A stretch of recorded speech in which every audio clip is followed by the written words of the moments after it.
Assalamualaikum warahmatullahi wabarakatuh. Perkenalkan, saya Arik Sanizu dengan NIM 2351501111049 dari Teknik Informatika.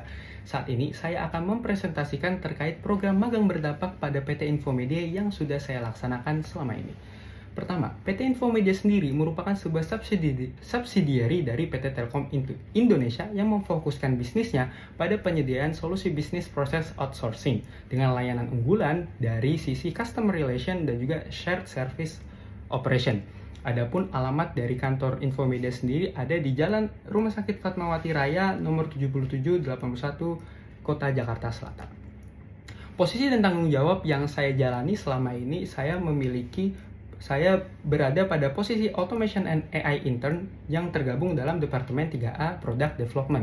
Adapun deskripsi pekerjaan dari yang sudah saya jalankan selama ini antara lain mengidentifikasi kebutuhan fitur automation, AI, dan analytics, dan juga menganalisis yang mencakup peninjauan data, masalah, dan proses bisnis terhadap kebutuhan fitur automation, AI, dan analytics. Selama proses magang, kami melakukan observasi dan juga diskusi. Pada proses magang tersebut, kami menemukan beberapa temuan, antara lain pengembangan model machine learning masih dilakukan secara desentralisasi per project. Hasilnya, proses pengembangan dan model yang dihasilkan dimonitor melalui masing-masing sistem project yang ada. Selain itu, saat ini proses permintaan suatu fitur atau layanan dalam sebuah produk beralih dari sekedar pemberian gambaran desain ke prototype. Namun, tim produk masih kesulitan dalam mendeliver prototype jika memerlukan model machine learning. Dari temuan tersebut, kami merumuskan setidaknya 2 rumusan masalah, yakni bagaimana cara memadukan seluruh proses pengembangan, proses machine learning dalam sebuah sistem, dan juga bagaimana cara membuat sistem pengembangan model machine learning yang ramah bagi pengguna non-programmer. Dari rumusan masalah tersebut dan juga hasil diskusi lanjutan, kami membuat sebuah rancangan awal solusi dengan cakupan untuk mengcover seluruh proses machine learning model lifecycle dan juga beberapa kapabilitas seperti end-to-end model machine learning lifecycle, eksperimen workflow, model registry, versioning, machine learning operation dan automation, security, dan juga monitoring. Yang pada awalnya, sistem ini atau solusi ini akan ditujukan kepada rekan-rekan dengan kompetensi teknis yang tinggi seperti data scientist dan juga ML engineer, dan juga teman-teman dengan kompetensi teknis yang rendah seperti business user ataupun product owner dan sebagainya. Dari rancangan tersebut, kami akhirnya mengimplementasikan sebuah solusi yakni Infomedia AutoML. Infomedia AutoML sendiri adalah sebuah website pengembangan model machine learning yang terintegrasi. Website ini menggabungkan proses pengembangan dan pasca pengembangan melalui antarmuka yang ramah bagi pengguna non-programmer. Seperti yang dijelaskan sebelumnya, solusi ini ditargetkan kepada pengguna dengan kemampuan teknis machine learning tinggi seperti AI ML, IT development, dan juga IT operation. Kemudian ada juga target pengguna dengan kemampuan teknis machine learning dasar seperti business analyst dan juga product development. Adapun arsitektur yang digunakan secara singkat dapat dijelaskan seperti user interface dan juga front end. Kami menggunakan React dan juga Zastend, di mana kami memanfaatkan Fast API untuk menghubungkan front end ke service-service yang ada pada sistem ini seperti database, engine dari AutoML itu sendiri seperti PyCaret, Torch, dan juga YOLO, dan juga Docker model hosting melalui REST API. Batasan dari produk yang dikembangkan selama proses magang ini antara lain, produk masih berfokus pada proses pengembangan model bukan akurasi model, produk masih bersifat locally developed, pengembangan produk tidak mencakup responsivitas laman website dengan fokus pada perangkat desktop, dan juga hasil pengembangan masih bersifat prototype dan belum merepresentasikan produk akhir Infomedia. Adapun tools yang digunakan antara lain dari sisi machine learning dan juga AI, kami memanfaatkan library Pandas, NumPy, Scikit-learn, PyCaret untuk fitur-fitur berbasis data-data tabular seperti regresi, klasifikasi, dan juga forecast, PyTorch dan juga Tim untuk image classification, dan juga Ultralytics melalui framework YOLO untuk object detection. Dan juga kami memanfaatkan Google GenAI SDK untuk mengimplementasikan atau menghubungkan sistem dengan layanan-layanan GenAI dari Google. Adapun backend, kami memanfaatkan Fast API dan juga UV-Core untuk mendukung bahasa Python. Frontend kami menggunakan Figma, Vite, Tailwind CSS, dan juga selain itu kami menggunakan Git dan juga Docker. Adapun fitur utama dari sistem ini antara lain adalah train new model, transfer learning, storage, dan juga deployment. Training model adalah sebuah fitur untuk mengcover seluruh proses pelatihan model dengan beberapa use case utama seperti klasifikasi dan regresi, kemudian object detection, image classification, dan juga forecasting. Adapun alur penggunaan dari fitur utama ini adalah yang pertama kita melakukan data ingestion, melakukan preview dataset, melakukan cleaning, feature engineering, training, dan juga evaluation. Transfer learning sejatinya merupakan fitur training dari model-model yang sudah kita latih sebelumnya.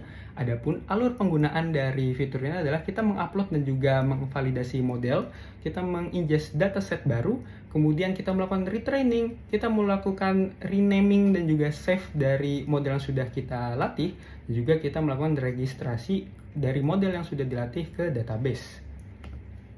Selain itu kita juga memiliki fitur storage yang secara sederhana berisi fitur-fitur untuk eksplorasi katalog aset yang ada seperti dataset dan juga model. Selain itu kita juga dapat melakukan operasi berkas pada fitur ini seperti upload, download, dan juga delete. Dan terakhir ada fitur deployment yang mana kita dapat memanfaatkan Docker untuk mendeploy model yang sudah dibuat dalam sebuah sistem AutoML. Dimana nanti model yang sudah dideploy dapat menerima request untuk inferencing melalui Docker container. Kita akan melakukan demonstrasi produk untuk dua use case. Yang pertama adalah use case regresi, deteksi data rumah, dan juga use case kedua, object detection untuk deteksi penggunaan masker. Yang pertama kita akan memilih sebuah fitur klasifikasi dan regresi, kemudian mengupload sebuah dataset. Selanjutnya kita melakukan preview dari dataset tersebut dan juga kita lanjut ke cleaning. Di cleaning kita bisa memilih dua metode yakni auto dengan parameter-parameter dan operasi default dan juga expert. Adapun di sisi expert kita akan membuat sebuah session baru yang mana nantinya kita bisa melakukan berbagai operasi, melihat preview dataset, melihat statistic overview, dan juga menggunakan AI chatbot dan menuliskan kode pada Transformation Studio ini. Di sini terdapat beberapa operasi yang dapat kita lakukan, dan selanjutnya kita juga bisa melakukan preview dan juga apply terhadap operasi-operasi tersebut. Untuk saat ini kita akan menggunakan metode auto dengan parameter default, dan di sini kita akan melihat preview dari data yang sudah di-clean, di mana data-data yang awalnya memiliki missing value akan sudah tidak ter-highlight, yang artinya missing value tersebut sudah berhasil diimputasi. Kemudian kita akan melakukan feature engineering yang memiliki dua metode, yakni manual yang mana bisa mengawinkan dua fitur, dan juga AI mode yang mana akan memanfaatkan chatbot atau AI untuk melakukan feature engineering, di mana di sini kita akan menyediakan template dari prompt untuk membuat 5 fitur yang setidaknya dapat dibuat dari deskripsi dataset. Setelah kita meminta prompt dari AI dan juga fitur-fitur yang ada, kita dapat melakukan apply dan nantinya kita dapat mempreview perubahan apa yang terjadi pada dataset. Selanjutnya kita dapat melakukan training di mana kita akan melihat preview terakhir dari dataset yang akan kita gunakan. Kita dapat memilih dua metode training yakni autopilot yang akan langsung mentrain 3 model utama yakni logistic regression, decision tree, dan juga lake GBM, atau kita bisa memanfaatkan expert studio untuk memilih model dan juga melakukan hyperparameter tuning secara manual. Di sini kita akan memilih model XGBoost dan juga model random forest. Saat kita melakukan training, kita dapat melihat bahwa proses training di belakang layar, sistem akan melakukan training terhadap model-model yang sudah dipilih. Selain itu, kita dapat melihat bahwa sistem akan memanggil endpoint-endpoint yang sesuai dengan proses-proses yang sudah berhasil kita lakukan sebelumnya. Selanjutnya, setelah kita selesai melakukan training, kita akan beralih ke evaluation dashboard yang mana kita akan memberikan ranking terhadap model-model yang sudah kita latih, di mana XGBoost merupakan model terbaik dari model-model yang sudah kita latih sebelumnya. Selain model secara individu, kita juga memanfaatkan library PyCaret untuk melakukan blending dan juga stacking, sehingga kita bisa memaksimalkan potensi dari model-model tersebut. Namun pada kasus ini, XGBoost menjadi model yang terbaik. Setelah kita melakukan evaluation, model akan disimpan ke dalam storage beserta dataset yang sudah kita upload sebelumnya.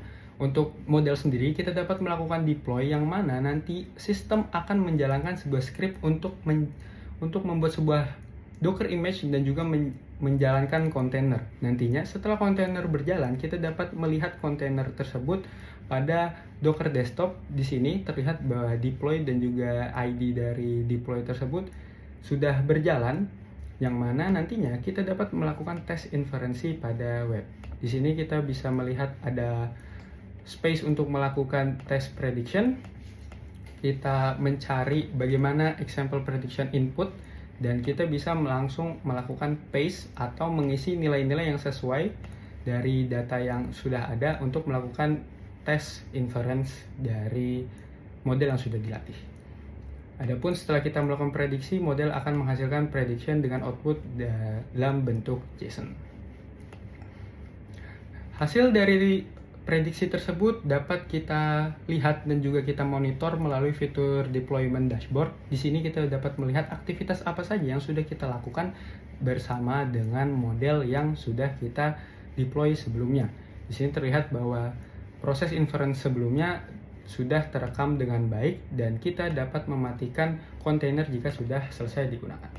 Selanjutnya saya akan melakukan demo untuk fitur object detection, di mana yang pertama kita akan mengupload sebuah image yang sudah beranotasi ataupun belum, di mana ketika kita mencoba untuk mengupload format picture yang belum memiliki anotasi, kita dapat melakukan anotasi secara manual. Di sini kita dapat memilih ataupun melakukan seleksi terhadap objek-objek yang ada pada gambar yang kita miliki. Kita menambahkan kelas terlebih dahulu. Nantinya kita dapat menselect di manakah objek itu berasal atau berada di dalam dataset. Kita juga dapat menambahkan objek-objek lain di satu gambar tertentu. Namun pada kali ini saya akan mencoba untuk menggunakan dataset yang sudah dijelaskan sebelumnya, yakni face mask untuk object detection. Di sini setelah kita melakukan labeling, kita dapat melakukan training dengan dua metode seperti sebelumnya, yakni auto dan juga expert, di mana auto akan menggunakan YOLO V8 Nano dengan 50 epoch, batch sebesar 16 dan juga besar image 640 pixel. Namun kali ini saya akan mencoba untuk menggunakan expert dengan memilih model nano dan juga hyper parameter tuning yang sudah diset dengan epoch 5 dan juga image size sebesar 128. Kita melakukan start training. Dan nantinya setelah selesai training kita akan masuk ke dashboard evaluasi, di mana kita dapat melihat hasil dari evaluasi tersebut dengan beberapa metrik seperti mean average precision dan juga loss yang bisa dilihat pada kurva yang ada di layar. Hasil dari aktivitas magang ini antara lain kami menghasilkan sebuah produk yakni Infomedia AutoML dengan beberapa kompetensi yang didapat seperti data engineering processing, machine learning, computer vision, dan juga kombinasi dengan kompetensi non-teknis seperti berpikir kritis, manajemen proyek, hingga komunikasi publik yang efektif. Dengan integrasi kompetensi ini, kami dapat melakukan kolaborasi untuk mengeksekusi proyek-proyek teknologi yang sesuai dengan industri. Adapun kesimpulan dari proses magang ini, di mana melalui program magang di Departemen 3A PT Infomedia Nusantara, kami berperan untuk berkontribusi dalam menjembatani kebutuhan industri. Infomedia AutoML yang berbasis prototype no-code, low-code website ini sukses mengcover seluruh siklus hidup data science dan machine learning operation secara end-to-end, mulai dari advanced data cleaning dan juga terintegrasi dengan Google Gemini API, pelatihan berbagai model hingga deployment menggunakan kontainer Docker. Seluruh pencapaian ini tidak hanya menyelesaikan tantangan teknis operasional, tetapi juga berhasil memenuhi capaian pembelajaran mata kuliah untuk konversi akademis di bidang machine learning operation dan juga penerapan kecerdasan artifisial. Adapun saran pengembangan dari sistem yang sudah kami kembangkan yakni ekspansi fitur, optimasi infrastruktur, peningkatan fitur keamanan, dan juga penyediaan fitur pemantauan penyimpangan data. Demikian presentasi dari program magang yang sudah saya jalani di PT Infomedia Nusantara. Terima kasih. Wassalamualaikum warahmatullahi wabarakatuh.